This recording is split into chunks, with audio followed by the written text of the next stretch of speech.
eat GMO, be my guest. Yeah. But if you want to eat natural food, be my guest. Because there are some people who will argue that people are dying of hunger anyway. So they would eat anything. They would eat anything that is edible. And of course, it was sad when, of course, Korea said, the CS for Trade said that we are a nation who have many things that are going to die of many things. And so he's decided to add one thing so that we can have a cocktail of many things to choose from. We'll have to look for the CS to clarify what he meant by that statement. And of course, it's been going all over on social media, and Kenyans have a way of flipping things around and even making fun out of it. Of course, definitely. That's the best thing about this country. Anyway, it's never that serious. Never that serious. All right. So, coming to the last bit of that DRC and excuse me, and the president heading there. We have our troops in DRC, and of course they are going to stay there until there is, some relative calm in that country.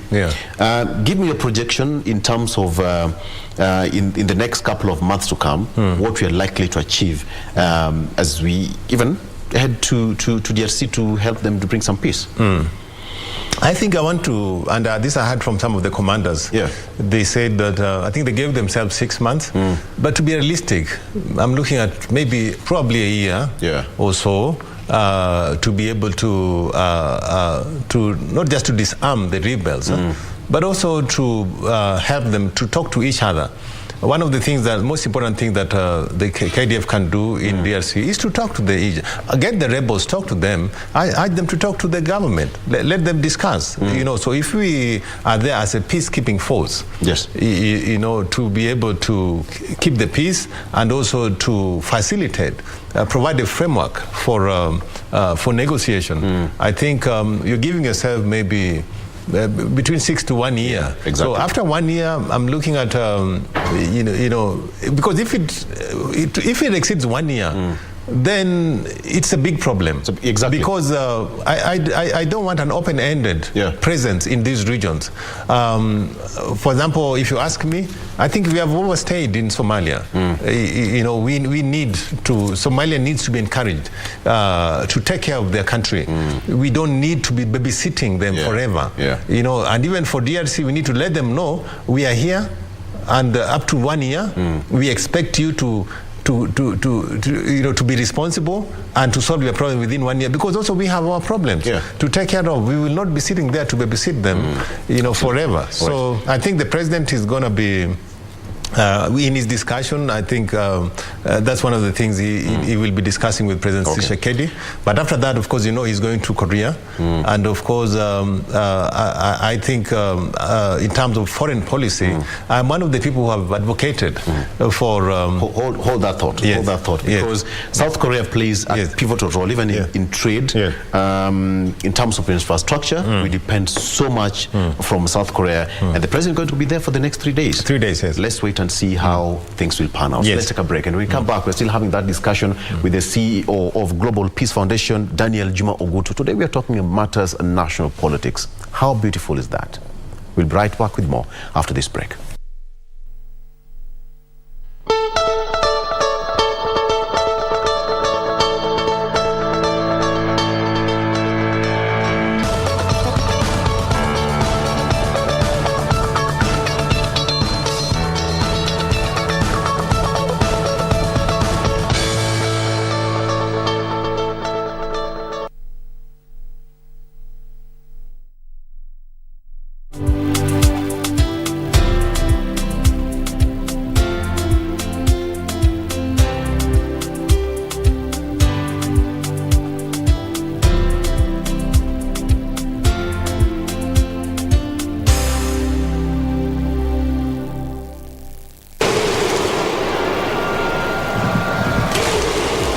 The spirit of human connectivity is sweeping across the world. It is a feast for the senses for over 3.5 billion viewers. This is FIFA World Cup Qatar 2022. The tournament showcases the world's best players, exceptional abilities, skills and breathtaking talent. Africa is being represented by 5 teams: Senegal, Tunisia, Morocco, Cameroon and Ghana. Be part of the unifying legacy of world's greatest tournament, which is made of the dreams of every young player, of the passion of every fan, the dedication of every team, and the pride of every nation. A select 28 matches courtesy of FIFA World Cup Qatar 2022 will be an exciting showpiece on every level imaginable from Sunday 20th November 2022 through to Sunday 18th of December, live and exclusive on KBC Channel 1. KBC Channel 1, your true sports partner.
And welcome back. We're still having that discussion. Today we are doing matters international relations, where Kenya stands as a nation and what we stand to benefit when we have our brothers on safe hands. All right, with me in studio I have got Daniel Juma Omondi, who is a Global Peace Foundation, who is also knowledgeable matters national politics as well as foreign relations. Today we want to tackle that as a nation.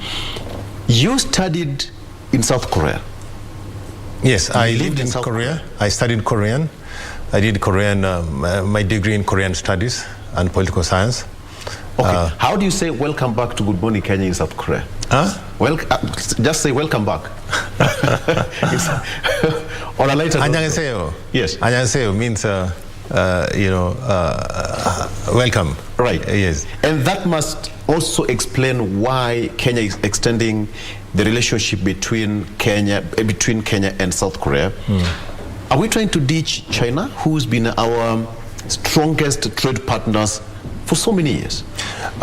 In terms of our policy, and I know during the Kibaki administration, yes, Kenya has instituted a policy of looking east. And that time, the European partners had kind of abandoned us. And in terms of, in terms of getting loans, grants to be able to build our infrastructure. Exactly. There were a lot of conditionalities yes, that, for example, the US, the World Bank were putting on Kenya. And this was really, really stressful. And, those are the days of the structural adjustment programs. For you to qualify for a loan, they were giving a lot of conditionalities. Then when the President Kibaki came on board and Tuju was the foreign minister then, yes, we initiated a look east policy. And the look east policy, we are mainly looking at China.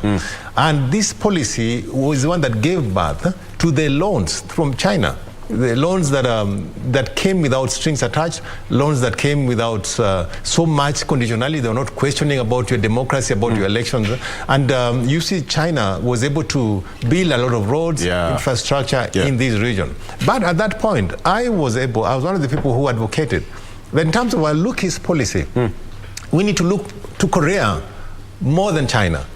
Because I have lived in Korea. Because I have lived in Korea and I know that the Korean people, in terms of culture, kind of similar to us. And there was in 2015, I was able to organize a trip to Korea for the former Prime Minister Raila Odinga and Governor Nanok, who is now in State House, and Governor Ongwae.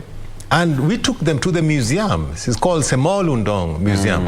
And they could see that Korea, even though it's technologically advanced, it actually came, it actually had similar things like us. For example, they had grass-thatched houses in Korea. Yes. You know, they had even these, you know, that flour. Yes. What our grandmothers used to be able to make flour. They had those in the museum. So you know, traditionally, Koreans have traditions. They have something called filial piety. They have, you know, where they urge their people to respect their elders. You know, so this is natural. So if you see a Korean, and this is something I studied in Korea, if you see someone elder coming, you know, you just bow. Yes. You bow. You know, you show respect. It doesn't matter whether he's from your party or from where, but if someone is older than you, you naturally need to respect them.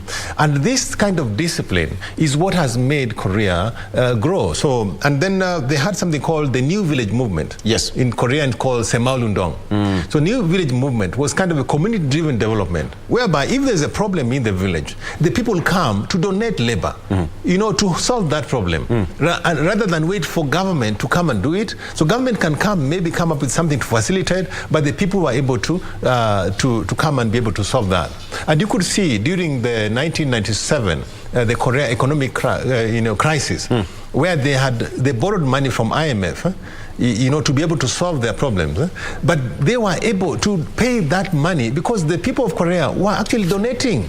They were selling their necklaces, giving it to government to pay off the IMF loan.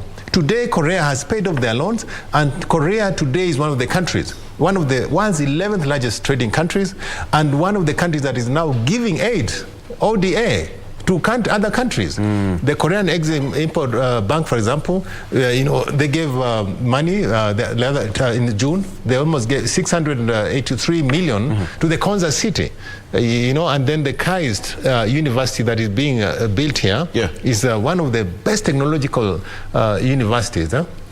This is being sponsored by the Korean government. So I'm a believer in matters Korean, and I've had this discussion, for example, with some of the people in the administration, that in terms of looking at, for example, the Hustler administration, looking at how Koreans made it. How can we make it as a people? How can we grow our economy by ourselves? We need to go there, and I'm urging the president, when he's in Korea, let him visit the Semaulundong Museum. I took Raila Odinga there. Let President Ruto visit Semaulundong Museum. Let him see how Koreans suffered like us, and how Korea made a deliberate effort to get out of where they were. You understand? And today Korea is a digital country. Imagine if you're coming from the plane. You take fast trains to the immigration. Everything is fast.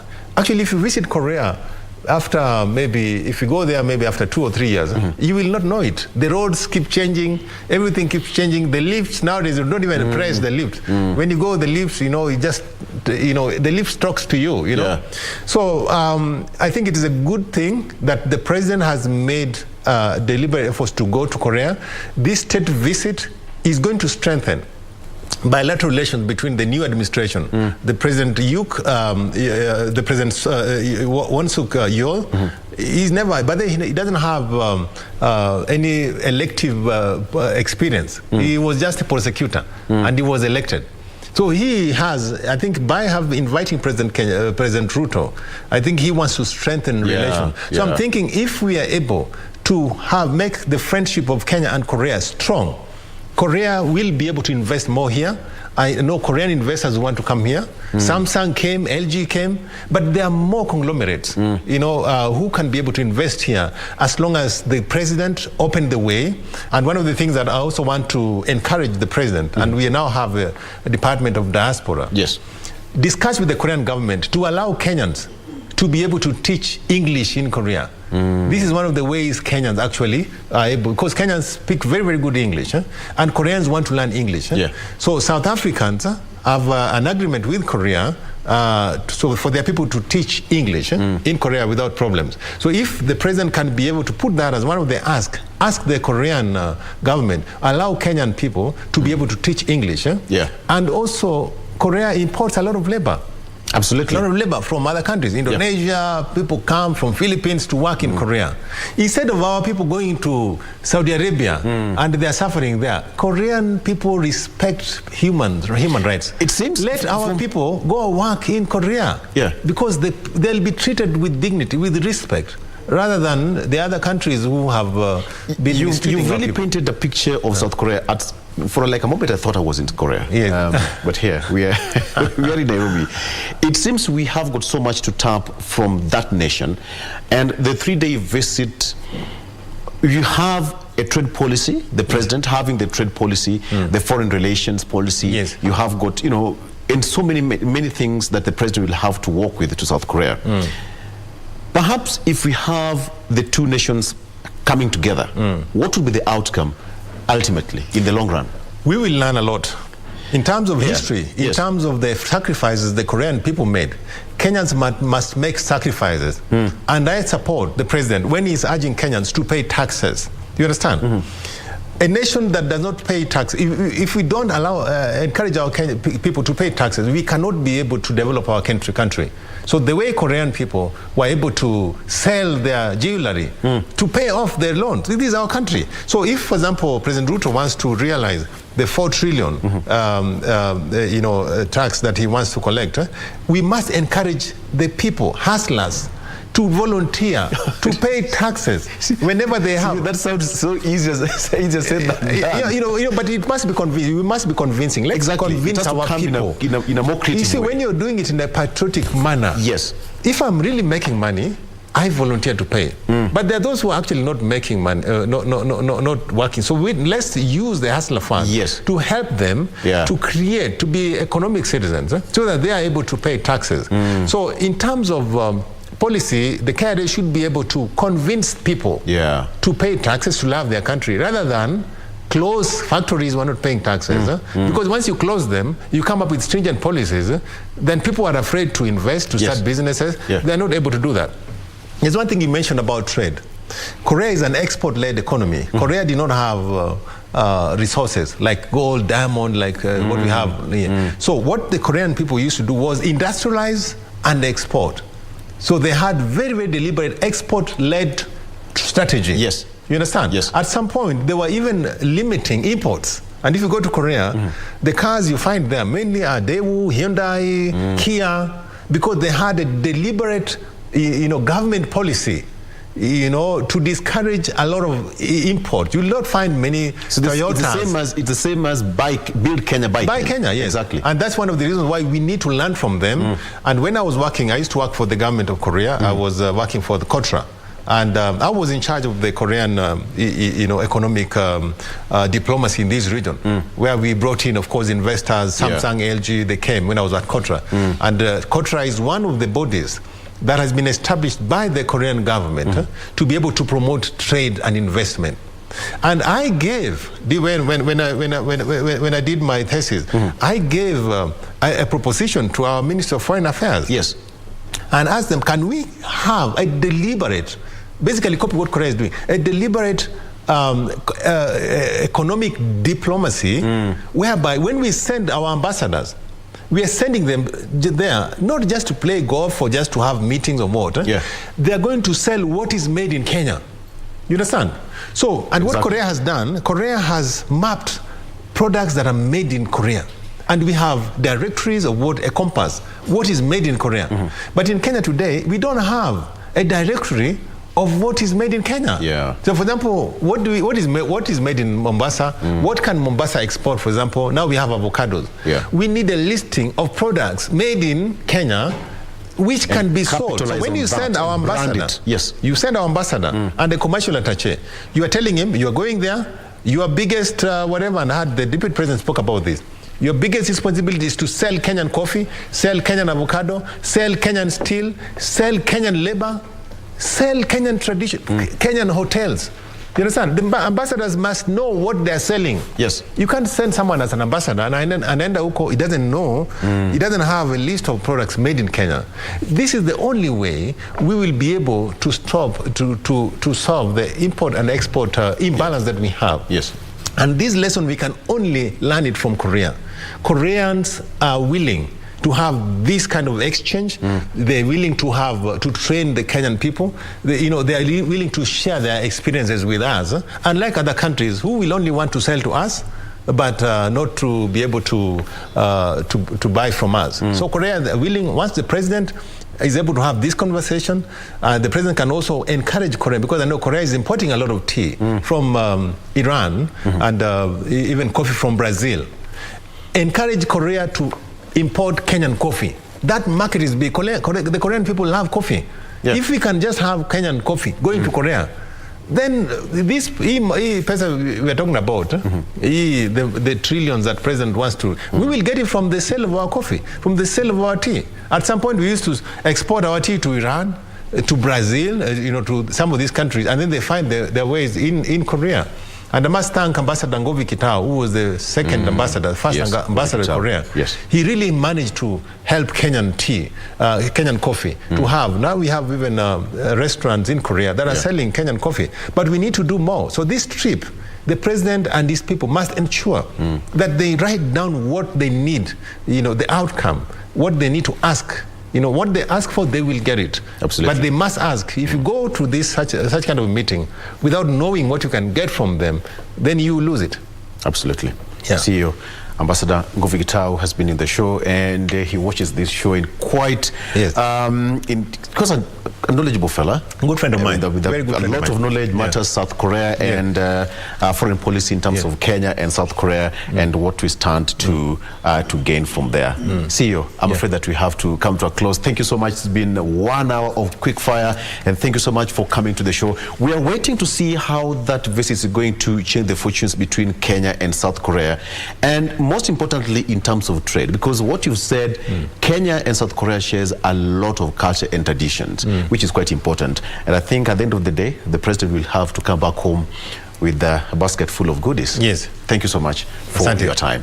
All right, that has been Daniel Juma Omondi, who is the Global Peace Foundation CEO, giving us Knowledge 101, matters international relations and where we stand as a nation. Thank you so much for being a part of the show. Let's take a break. Good Morning Kenya still continues after this break, so don't go away. We'll be right back.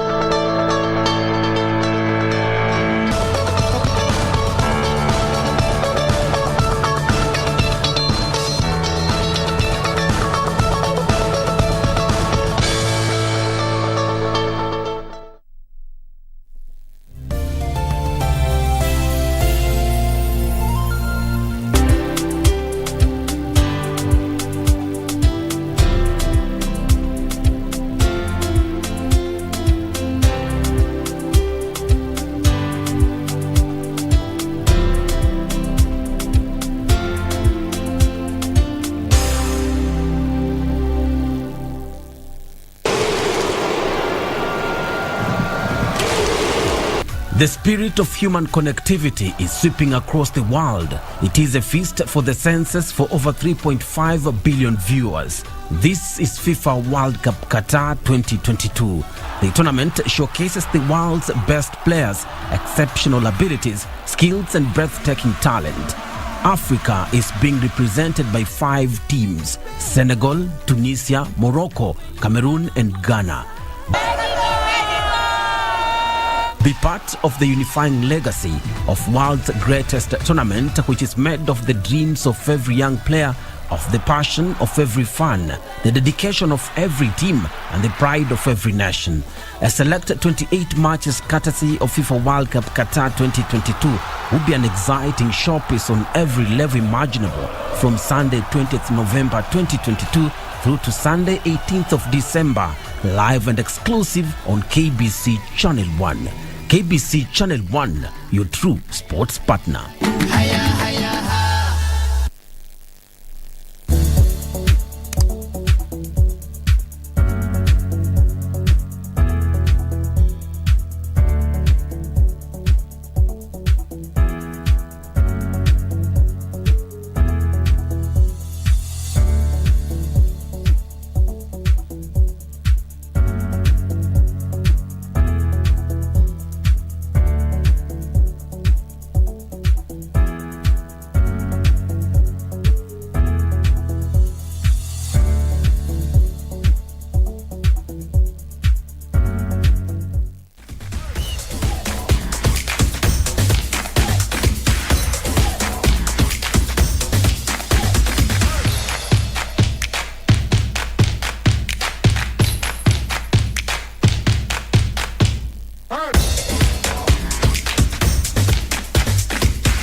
at Dodosa Primary School in Ganze, Kilifi County. Which game does beauty love? Which game does beauty love? Today, the school is doubling up as a health facility. The county is facing hunger headwinds worsened by the ongoing drought, with agriculture being the worst hit. Residents have to walk for over 8 kilometers to Jila, the nearest health dispensary for treatment. And usually come here twice a month for the supplementary feeding program for the malnourished children. They say an apple a day keeps the doctor away. Here, even water is a scarce commodity. Pia ni mbali, maybe watu watoke huko waje wases mahali wako ambao hawezi pata ile pesa ya kila siku wanunue chakula. We meet parents who have brought their children for assessment of malnutrition. Kama huyu ashinda hata pata uji ni hilo titi, alafu mzazi tayari kukula kitu halitatoka maziwa. Anashinda na njaa mpaka hata anaweza kulala. Kaenda kwa jirani ndo kamwambia kama yuko nacho kamwambia nisaidie. With Dodosa area of Kilifi currently having the highest number of malnourished children, according to the IPC Food Security and Nutrition report of October 2022, I am keen to know the root cause of the problem from a mother of 3, Ali Shida. Hali ya maisha ni ngumu, manake hata kuna shida ya maji, chakula, watu walikata makaa, miti ikamalizika. Mimi niliona heri niolewe mapema kwa sababu niliona hali ya kimaisha ni ngumu. Nikaona heri ni ache yale masomo ya kule mbele. Janenda kakule kwenye vinywaji. Huu sijui ni mgoka huu. Anatoka kabisa na pesa, anasema naenda nunua chakula, alafu awe ni basi ameenda kabisa. Nasubiri paka uchoke. Hata ukimuuliza anasema wewe acha kunipigia makelele, utajua wenyewe na hao watoto wako. Na ni watoto wenu nyote. Shida says the situation has been so dire, with water points being 15 to 20 kilometers away and most of them having dried. Kama bawa hivi, alafu yakikauka ndo watu huwa wanachimba yale, tunachimba vile visima na kuchukua hayo maji, na hayawezi nini, manake yana chumvi nyingi. I noticed these women who have just brought in their young ones. The question is, where are the fathers? But there's this man accompanying his wife. Baba wa watoto 5, pata huu kame, shughuli yote ikaenda yote kabisa na ikakufa. Mpaka sasa tumebaki ni kama hatuna kitu. Tumebaki ni kuhangaika tu. Upate makaa, upate chakula. Mpaka sasa watoto kusoma ni shida. Nake ataenda shule afukuzwe kwa sababu ya fees. Sasa kwa kweli nimepata elimu kwamba ni heri uzae kimpango, sio jizalie tu. But how do they cope with such challenges? Under these, we are looking at the 3 sectors currently. But remember, this project, this is the phase 2 of this project. We had phase 1, which is ending in October, but phase 2 has kicked. But under phase 2, we are majorly looking at the response activities geared toward at least alleviating suffering to the community. So under these, we are looking at nutrition sector and health sector. We are looking at wash sector, and then we're looking at the food aid sector. As the sun goes down, marking the end of the day, we can only hope that the diary of a Dodosa woman will exalt someday after President William Ruto reiterated his commitment to boosting agriculture during this year's Mashujaa Day. With the drought situation continuing to worsen in this vast county of Kilifi, Mihirini residents can only hope that the situation will improve sooner than later for them to get water for irrigation and for human consumption. From Mihirini, Ganze, Kilifi County, I'm Ruth Wambui.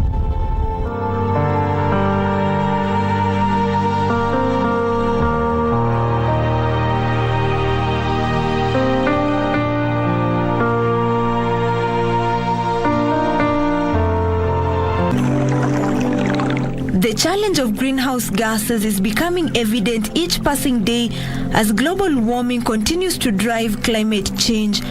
The biggest culprit of greenhouse gases is carbon dioxide, owing to its presence in the atmosphere in large quantities.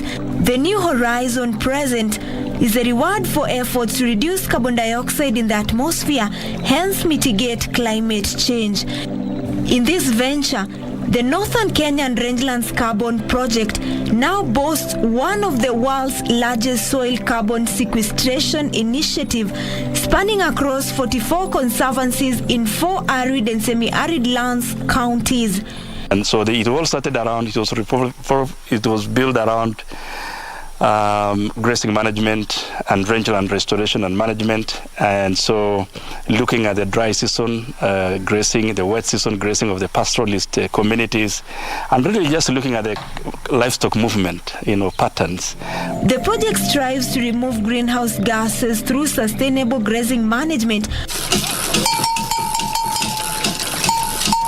on close to 2 million hectares of land. So grazing practices to be able to remove greenhouse gases from the atmosphere. So how this works is communities, through implementing rotational grazing, they are able to improve the conditions of rangelands. Through these, over 50 million tons of carbon are expected to be removed from the atmosphere through sequestration. The project is expected to remove 50 million tons of carbon dioxide from the atmosphere. And we equate this to annual emission of 10 million cars. This can be able to tell you the amount of contribution that this project is going to make. But through the grass maturing, grasses does the best they could do, and that is improve environmental health by absorbing carbon that is in the air and storing in the soil. Remote sensing is one of the monitoring technologies adopted here. Methodology has already been developed, and so we are likely to get into phase 2, phase 3, and phase 4 to get other community conservancies and other local communities to come on board. And I reckon, if managed very well, it will be the world's biggest carbon project. Grazing is monitored to ensure that the grazing fields are not left bare to enhance carbon sequestration. Information like projected rainfall amounts, temperature, and the gases in the soil on which the livestock graze assist in evaluation. Among the indicators of the success of the project are the plant's health and the ability of the vegetation cover to store carbon. More perennial grasses, more herbs, more forbs for the livestock and wildlife. In the same time, it is improving the soil conditions. That means the soil is able to store more water, and it also increases the capacity of the soil to be able to absorb more carbon and store it within the soil. It helps in improving our grazing plants, it helps in improving the health of our rangelands, and eventually it boils down to climate adaptation as well. Revenue from carbon credits are expected to inspire the local community to conserve the environment by ensuring the vegetation cover is not disturbed. We are able to generate credits that these communities can be able to sell in the market to earn a revenue that can help them to address so many needs that they have.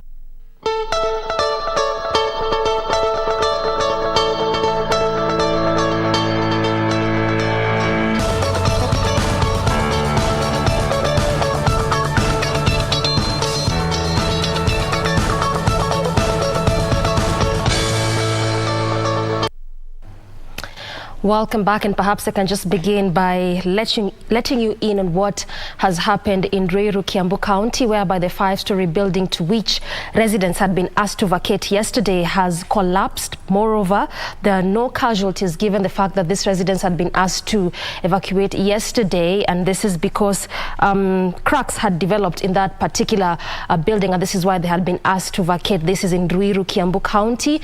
This becomes the fourth in both Nairobi and Kiambu where we have seen collapse of building, and also this just comes 2 days after a building collapsed in the same county in the area of Ruaka. So that is the latest coming from that area, that is Ruiru town in Kiambu County. Right now we want to train our focus to our second and last conversation of the day on matters family check, even as we look at empowering of families in needs, who my guest will be helping us just understand more about this, particularly what he is also doing in his organization. And muchly this targets mostly on matters of a feeding program, and that particular feature there by our very own Ruth Wamboi clearly well highlights some of the challenges and problems that Kenyans, particularly in the marginalized places of this country, face when it comes to matters of food security. I'm talking about Dr. Maurice Odhiambo, who is the founding director, Mana Ministries International. And Dr. I'll just pick your brains on that particular feature later on, because you'll also largely, feature on our conversation. But perhaps you can begin by understanding Mana Ministries International, when it was formed, and the whole idea behind this particular organization. Thank you so much. Founded in 2001, Mana Ministries International is a non-denominational charity organization working with children, the youth, the widows, and the pastors, while spreading the love across our country. We are committed to preaching, promoting and demonstrating the gospel through equipping and empowering the people that we serve, both for and for ministry. Yes. So the idea is targetedly mostly around empowering and supporting. Yes, the idea is around empowering and supporting the families.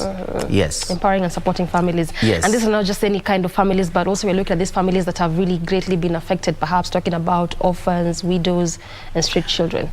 Yeah, that's right. You see, I believe that God created human beings to live and operate as family units, because he knew that we would have ups and downs in our relationships, and he provided guidance and solutions out of such situations.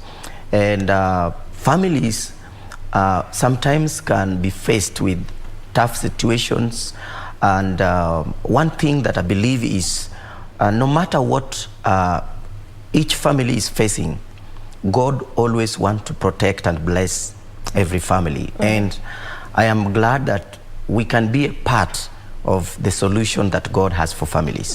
Yes. Over 2 decades, I mean, since 2001, that's really quite a long time to just, be having such kind of an organization that really supports, I should say, the less fortunate in our society in one way or the other. But what has been the progress therein over this long time in which it has been in existence? We have seen a great progress from the time that we began. Yeah. We began as a response to the call of God upon my life to be able to be a part of what God was doing through families.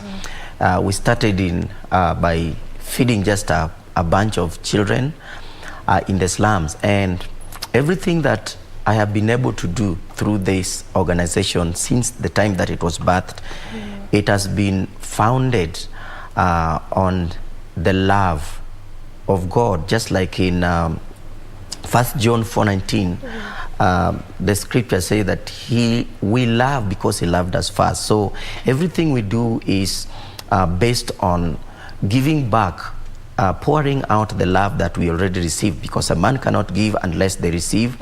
And out of walking through that obedience, we have seen God increase our organization from feeding just a bunch of children in the slums, where I personally, God allowed me to stay in the slums for 7 years, and he allowed me to meet my wife there. He allowed me to have my first 2 children there in the slums. And out of that, when he birthed this call out of my life, then I already understood what the families, the challenges that the families living in pathetic situations in the slums. I was not going to support to feed them just because I had more money or I was feeling sympathy for them. I was going back there to give back to these families in the slums because I have been there and I understand exactly what they go through. I understand it because I've struggled with to feed my children. So out of that, my staying there and understanding the situation and going back to give back to the community there, we have seen God grow our organization from feeding just a bunch of children to now we have a school-based feeding program scattered across the various slums in Nairobi, and we have about 41 schools where we are conducting the school-based feeding program and feeding about 5,000 children at school every single day, 2 meals a day. So we have seen tremendous progress in what we are doing, and we have also been able to see such growth in terms of the widows groups that we feed, that we support in various ways. So I would say that so far there is just a lot that we have seen God allow us to achieve, but I believe that, you know, credit and honor I give to God because of everything that every progress that we've been able to make. Well said. So then for you, this is more of a personal story. I mean, you don't really rely on statistics and data to show the number of orphans or widows or street children. This is because you actually lived there. You have seen the kind of challenges that this sector group, you know, goes through.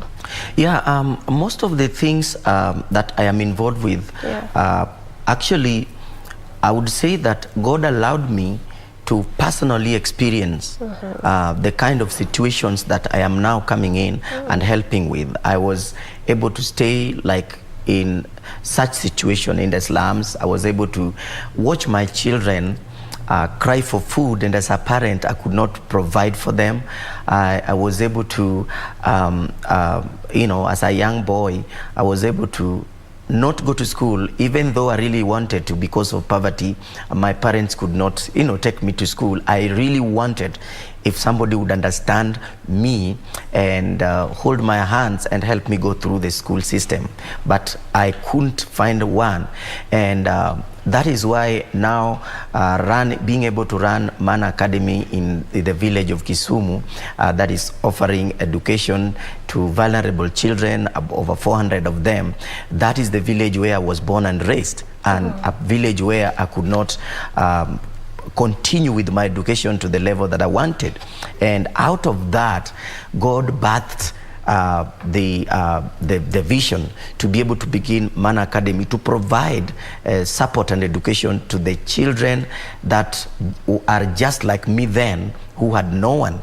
And now, because I understand exactly what they also wish to have, now I want to come in and be that solution that I wanted somebody to be for me, and I had none.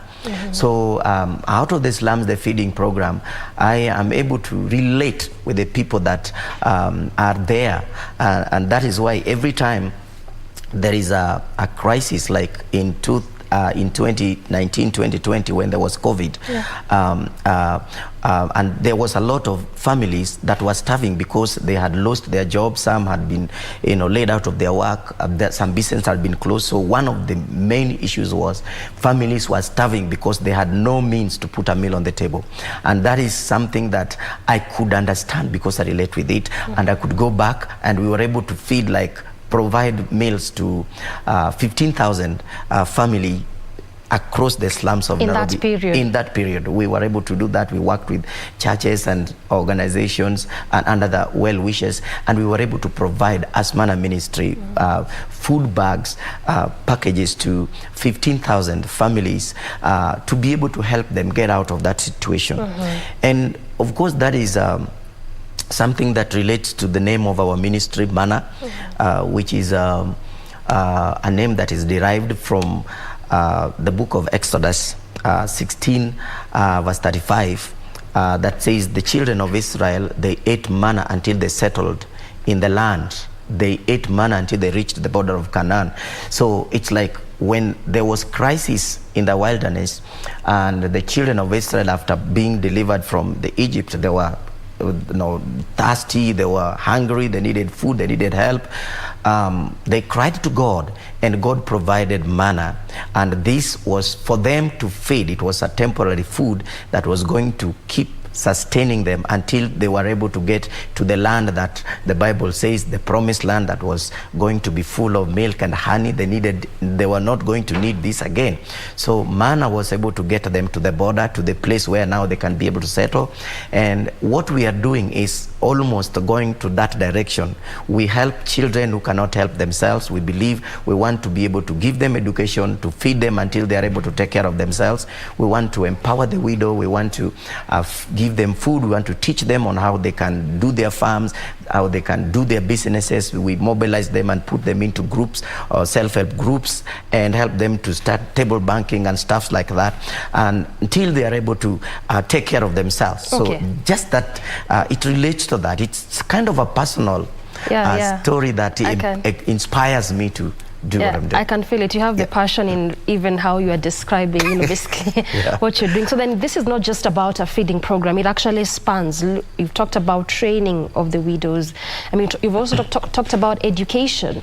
Yes. So this is just more than feeding program. It's actually holistically empowering. Yes, it is holistic empowering. We began just like a discipleship ministry that was to focus on helping people be strong in their faith and be disciples. But God has expanded this, and because we are so much passionate about family, because I love family, we have seen God lead us to different areas of needs, and we have always been obedient. Like we do feeding programs in the slums, feeding the children, school-based. God lead us to care for the widows. We have built homes for widows who might have been homeless right now. We have been able to build about 600 homes for widows who would have been homeless now. We have been able to, we are currently feeding about 300 widows every month. We give them food to take home. We train them. We have a tailoring school, vocational school for disadvantaged girls. Girls that have some really pathetic past. They are victims of perhaps rapes and rejection and early motherhood, and we bring them to our vocational school and we train them to master sewing skills for a year. And after they do that, they graduate after 1 year, and we empower each one of them with a sewing machine and garments to be able to start their own sewing machine, so that they don't continue to depend on hands to mouth or mercy of people who some have taken advantage of them and made the situation to be worse. So we do that. We have the computer lab, we have the Mana Academy where we offer that. We also have I would say scholarship program. It's called Light of Kenya, that after feeding these children in the slum and they get to let's say grade 8, and we realized that we started to follow where do they go. We found out that some would even go back to the streets because they cannot afford to go to high school. So I began the scholarship program called Light of Kenya, that is identifying most needy students who cannot proceed to high school and be able to give them an opportunity to go to high school. So we have a lot of children also being sponsored into high school across the country, and also some are in colleges and universities. So it's a holistic thing, areas that we are touching. I hear you. So then these slum areas that you've constantly talked about, are they in the urban centers? Have you cut across beyond? Where exactly are they that you deal with these individuals? Mostly, I would say that the school-based feeding program in the slums, we do them in the urban because we do them mostly here in Nairobi. Okay. All the 41 schools are scattered across the slums within Nairobi. I stayed in Kibera slums, but then I understand that the challenges I experienced in Kibera that inspired me to begin this kind of organization, they are also the same that is being experienced in other slums across Nairobi. So we do this program, the feeding program within Nairobi, the slums across Nairobi. I understand there are other slums in Kisumu and other parts, but like I always believe there is always much that we can do. Especially with the grace and help of God, and I believe that whenever and wherever that God allows me to reach, I am so thankful that I can't do everything, I can't go to every city, but the one that God allows me to do, I am able to do here in Nairobi.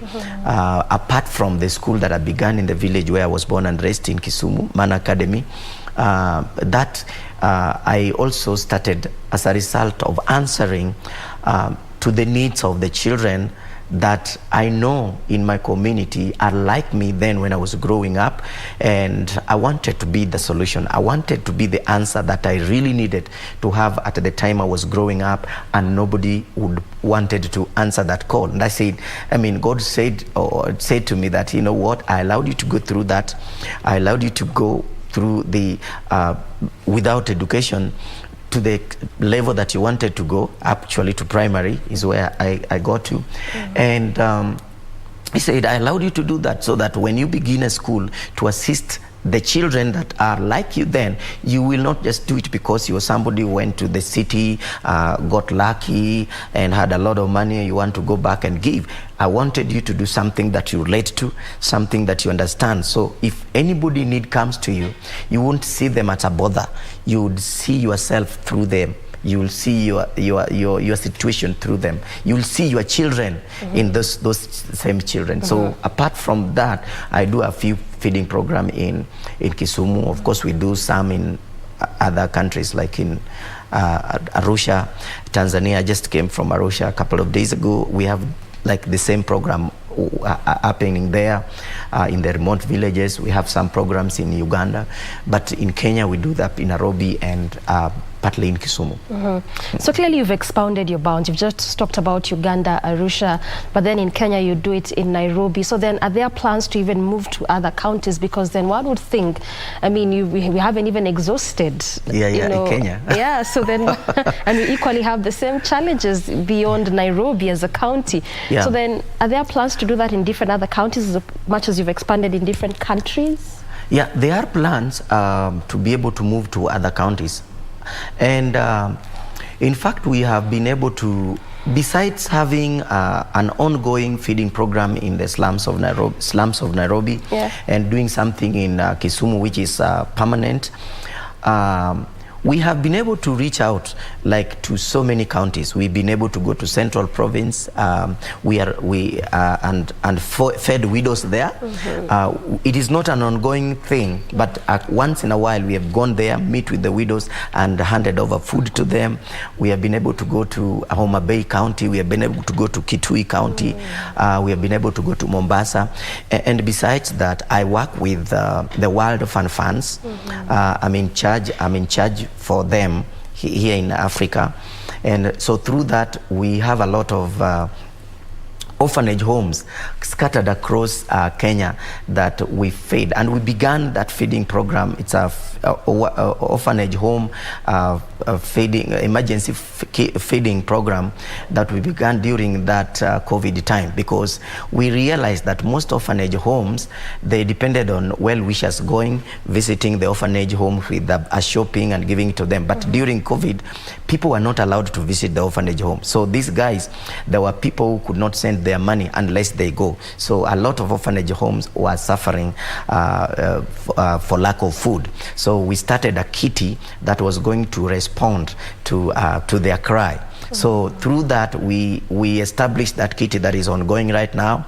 So we identify orphanage homes with light need for food, and we go out there and we provide their food. We provide basic things like mosquito nets, beddings, and maybe renovation of their facilities. And that has enabled us as Mana Ministries to also be our presence to be felt not only in Nairobi and Kisumu. That has enabled us our presence to be felt like in so many other counties, including Mombasa, Central, Kitui, and other places. Well said. I mean, you just talked about orphanages and funding, and so that creates a segue for my next question, which oftentimes we know that when you talk about organization, much as they are doing quite a lot to assist and help the less fortunate in the, in one way or the other, there's always an issue and challenge when it comes to funding. So then how do you even sustain it? It's one way to even get funding from a donor, but sustainability, how have you navigated this with the numbers that you've talked about that you assist? It's been a challenge, because once you are into something like this, when you're helping the needy, for example here in Kenya, when a situation like you just talked of a collapsed building, Kenyans would become emotional and they would want to come right now and be involved, but they are not going to be there tomorrow. So if you are moved by that and you start doing something expecting Kenyans to continue doing that, you'd be left hanging. So that is the same case even with the donors, whether locally or internationally. You don't want to rely on the donor funding to be able to do what you are doing on a long term. So we thank God that we have a number of individual friends and partners that have been part of what we are doing through their prayers, encouraging, and also even financial support, both here and internationally.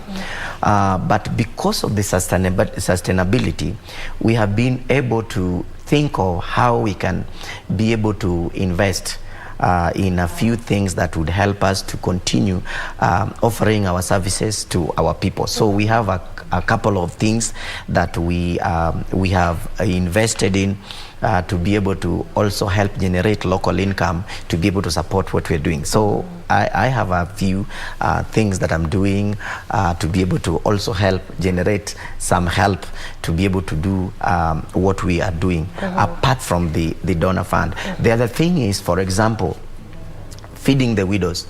For many years, because we began that in 2001, for many years I thought that what I wanted to do was to just provide meals or food bags every month to the widows, and they can feed on that food and then come back to me, and then feed what I've given, then come back to me. And I just realized, because we started with a small number, now the number continues increasing. Like now we have 300 widows, and this month when we were feeding our widows, we had 180 widows not in the program who attended that distribution event, and they were pleading to be added into the monthly feeding program. And that made me to realize that there is more to helping the widow besides giving them handouts and just food. So that led us to start mobilizing these same widows into self-help groups and help them register their self-help group. And we started empowering them, like giving them some money for each of the group and helping them understand table banking. They can borrow money, begin their own businesses and stuff like that, to be able to sustain themselves instead of depending on the food that we give to them. Some of them we have had plans on sourcing for other people that have experience in like soap making, weaving and stuff like that. We want to bring them to be able to train our widows on doing things like that. Some widows just have land, some are not even that old, and they just let the land lay bare. We want to help them to be able to till their land and help them with seedlings and be able to work, so that during harvesting season the widows can also be able to have something they can harvest, instead of believing the lie that widowhood is the end of life, because that is a lie. Widowhood is not the end of life. We look in the scripture and we see that God used widows to support even the work of God, support children, support even pastors. Yes. So widowhood is not the end of life. But when you just want to give to them, then you make them to believe that I am nothing, I can never make amount to anything. All I need is to just wait to be given until I die. So we are trying to also break that as a way of sustainability. I hear you. Yeah, exactly. So then does this mean also just for the sustainability of a good number of these organizations? Because also, as you mentioned, you know, they will start, some will drop midway, some won't become sustainable midway because a donor maybe at some point either they've refused or money has clearly run out. Yes. But also what I'm getting from you is that aside from just dishing out or in one way or the other assisting, a key area is also empowering them. Look for ways in which you can train them to be self-reliant as well. Yes. Is that one of the things that always misses when it comes to organization assisting less fortunate? I think that is one thing that misses when it comes to organization, and I also think that it misses even in the government. Whereby, you know, organization, they miss this point where they expect, like, they think that the more people that comes to them to assist, that is kind of that determines the success of the organization, when so many people come for you to be able to help. And that, so like for instance, the way you said 2001, one was expecting that you have like 10,000 people you're assisting, like 10,000 widows. 10,000 widows, and you're talking about 300. 300, yes. So talking about 300 because I can only be able to go once in a while when there is a crisis in Central and say, okay, let me meet with the widows because I have resources one time and do it. And then encourage them that if there is anything they can do, if it's weaving, it's what, that they can be able to do by themselves to put a meal on the table. If I'm able to support that one time, I would be able to do that. There are girls, disadvantaged girls, that have approached me. You know, they are not able to feed their children, they're not able to take care, and people have taken advantage of them and made their situation worse. And I'm thinking through this. Yes, I can be able to help them once in a while, give them food. But then there is this thing that I realized. I realized that these girls don't need a handout. They need to be trained to master a sewing skill, to be able to learn computer and stuff like that, so that they, at the end, when we empower them with the right tools, then they can be able to make life. And I've seen a lot of them after the end of the course and after empowering them with the tailoring machine. I always feel so satisfied going around the community and coming across their shop where they are now, you know, running their sewing businesses, and they have people that they are actually training. And that is what I think is going to be the solution for us as an organization, creating lasting solutions for the people that we support, and not mobilizing and recruiting people that keep looking at us forever to feel big, that, you know, I have 1,000 people that come for food every day. I would rather have 5 that would look for food for a month, and then after a month, during that time, I train them to be able to make their own food themselves. Yes, exactly. And I think I like what I was saying, that it's not really in the numbers, but it's in the impact that you make at the end of the day. That's right. Okay. Yeah. So then how do you cut out? Because, well, even this 300, like you said, there were 180 who are not even in this, and they were begging to be there, you know. So then how do you cut out? So then you say that this one looks more needier than this one, so I'll pick on this one and leave this one, because this is a wide demographic, from widows to orphans to street children. We work with the local authority, like the chief, who understand the situation in the community where they are working. We also work with pastors, local pastors in the community, and other organizations who understand the people in each community, and they are able to identify, like, widows who need a house, nobody can build a home for them, widows who are going without food. They bring those widows to our attention, or even the girls, and then once we get that, we have our team that would go out there and do an evaluation. Imagine some situation that have been brought to us, like a widow who is homeless. We have sent our team to go down there and evaluate the situation. And guess what they found? They found that yes, the widow is needy, but they did not need our help. All that we needed was to find out if they have a son who has forgotten them, and we needed to just talk to somebody who is irresponsible about helping their own. And we have talked to them to go back and consider, and we have seen that work. So there is a lot that is involved in terms of identifying those with plight need that needs to be included in the feeding program, because they are old, they are disabled, they cannot work with their own hands. There is also the evaluation also help us to identify, like somebody who say, I want food, and we say, you don't need food, you just need to be empowered to get food by yourself.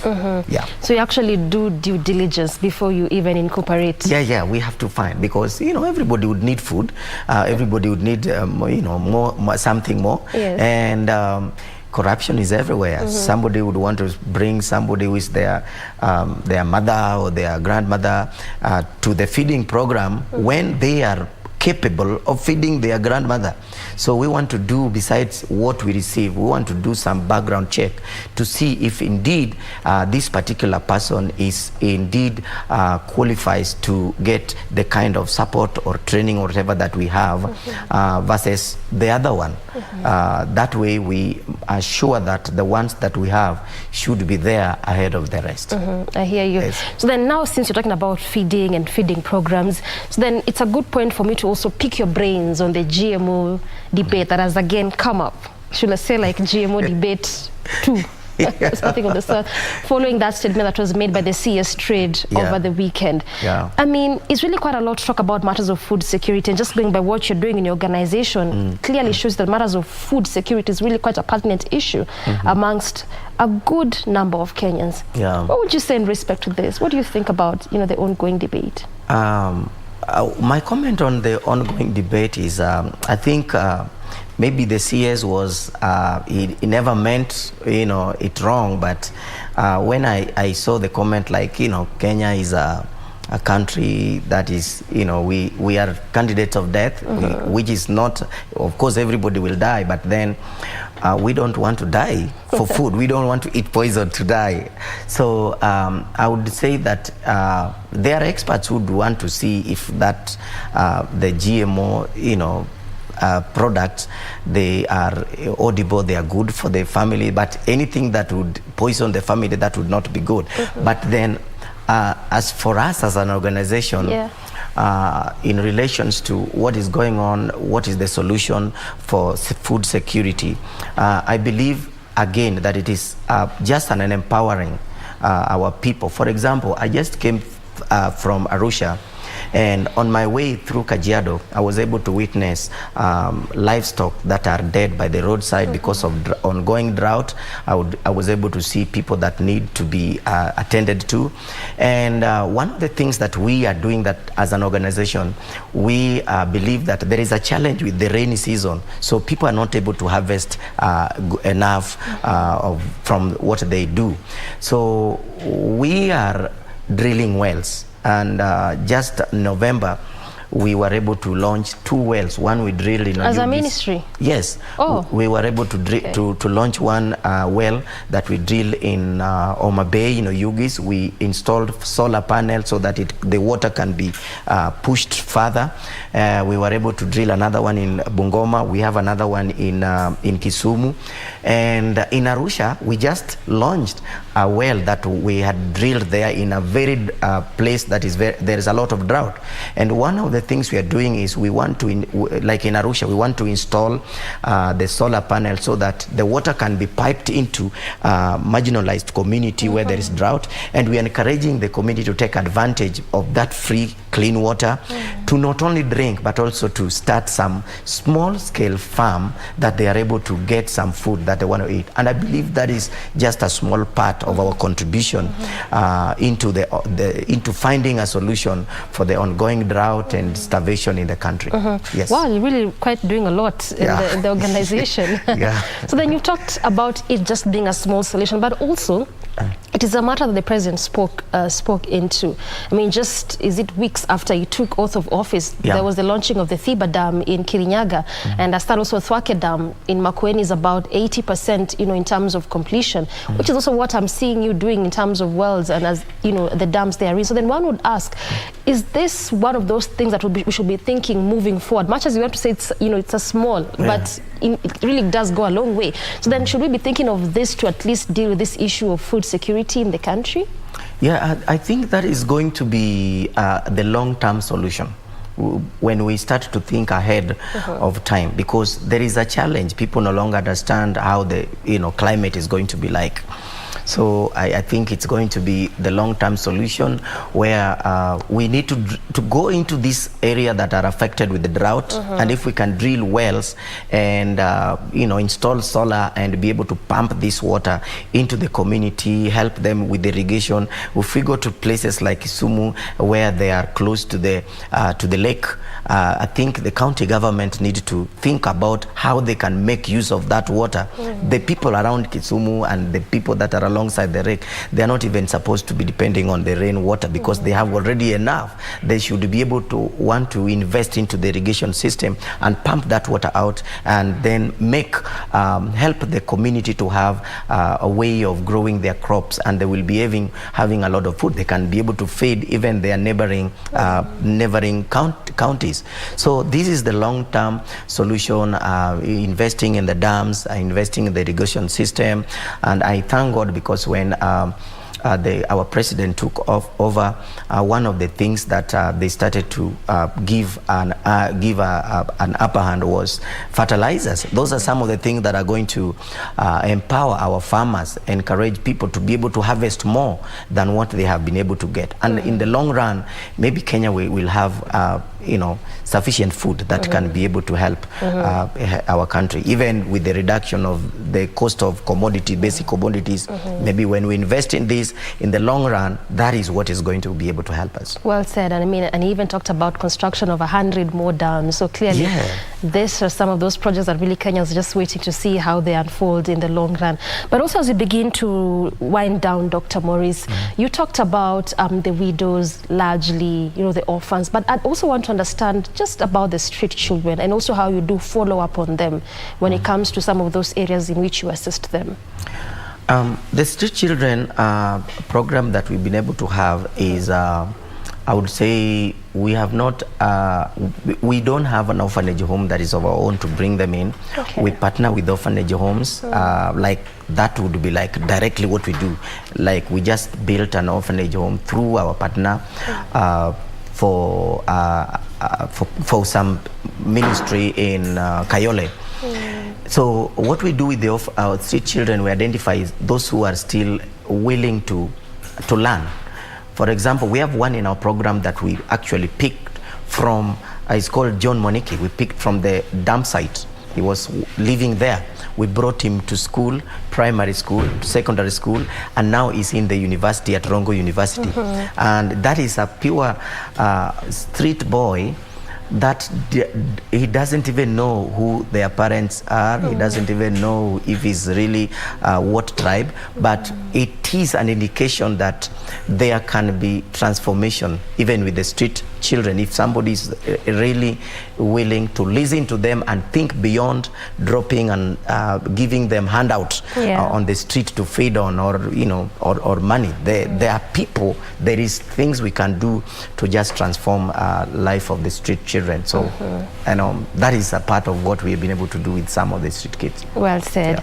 And thank you so much for your time. Dr. Maurice, we really appreciate what you're doing in terms of just assisting the less fortunate in the country, and I'm liking also how you've really you've expand your bounds, and also not just dealing with one specific set, but you've cut across from widows to orphans to street children, and again also just coming up with follow-up programs for these persons in the community. Again, thank you so much for your time. Thank you. All right, and again, this is just also to remind our viewers of this particular building that collapsed in Ruiru town, that is in Kiambu County. This is the same building to which these residents had been asked to vacate yesterday. Is the 5-story building, and again also this becomes the 4th building in both Nairobi and Kiambu to collapse in just within a span of 1 month, again coming 2 days after a building collapsed in the same county in Ruaka. But still the good news is that there has been no reports of any deaths, given the fact that these tenants had been asked to vacate yesterday. Also in studio, we have been having this conversation with Dr. Morris Odhiambo, who has been talking to us basically about what he is doing in his foundation or organization. He's the founding director, Mana Ministries International, just talking about what he is doing to at least assist the widows, orphans, street children in, of course, Nairobi and beyond. Good place to end this conversation, and ultimately, good morning, Kenya.